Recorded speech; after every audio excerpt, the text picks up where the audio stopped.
Hi guys, I'm Lauren Vitale. On this episode of Lauren in the Kitchen, we are making ice cream, strawberry ice cream. It is springtime, strawberries are in season, and of course we've got to make some strawberry ice cream to celebrate that. So let's go over the ingredients to get started. You're going to need some heavy cream, whole milk, egg yolks, sugar, vanilla extract, some salt, and of course you're going to need strawberries, but those are going to come in a little bit. But for now, let's get on to making the custard. Now, the first thing I'm going to do is take my heavy cream and my milk, and I'm going to put it in a large saucepan and just bring that to a simmer, but you do not want to bring this to a boil. So I'm just going to put this on low, because as that warms up, I'm going to go ahead and mix up my egg yolks and my sugar. And I want you to mix this until the combination becomes like a really nice thick, it kind of becomes like a thick pale color. You'll see what I'm talking about once it's there. My egg yolks and sugar are just where I want them.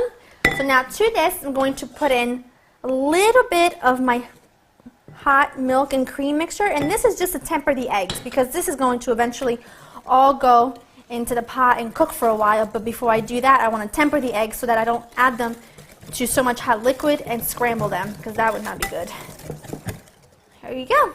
Just going to switch my whisk to a silicone whisk, and then over low heat I'm just going to pour this right in and cook this for about 5 to 7 minutes, or until the mixture kind of thickens and it's thick enough to coat the back of a wooden spoon, and I'll show you what that looks like once it's there. But just make sure that you just constantly whisk as this thickens and cooks.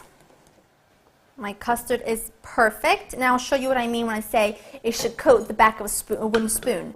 If we put your wooden spoon in and you run your finger down and it stays separated like that, then you know your custard is ready.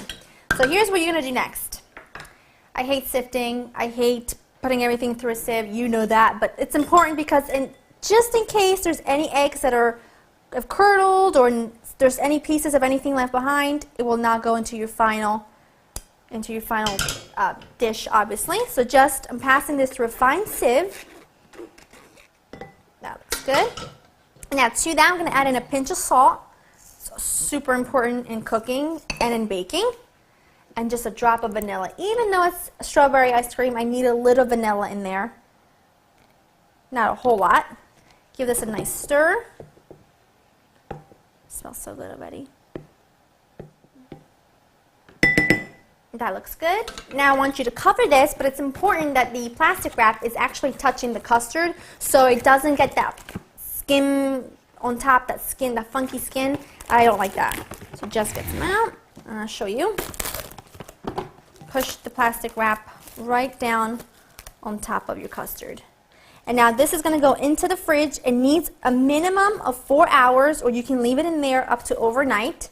And now you're going to need an ice cream machine for this. So go ahead and read the instructions on your ice cream machine, because if the insert has to go into the freezer the night before, you want to make sure you have that done by the time the custard has chilled well. So this is going to go into the fridge, and I'll see you when it's done. While my custard is still chilling, I actually just put it in the freezer for about 10 minutes. It's been in the fridge for about 5 hours. It's chilled enough. So now I'm going to go move into the strawberry part of the recipe. I'm using fresh strawberries. It's the way to go in my opinion. And what I'm going to do is I'm going to make sure they're nice and clean and trimmed. I'm going to put them all in a blender and then just puree it.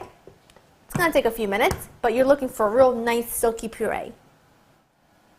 My strawberry puree is nice and smooth, and now I'm just going to strain it in the same container that we had our custard chilling in, and give it a second. Now this is really up to you. If you don't mind the seeds in your ice cream, then don't strain it. I personally like my ice cream to be super smooth, so I'm going to just take the extra few minutes and just strain it out, even though, like I always said, we all know that patience is just not something I was gifted with, but it's okay. It'll be worth it.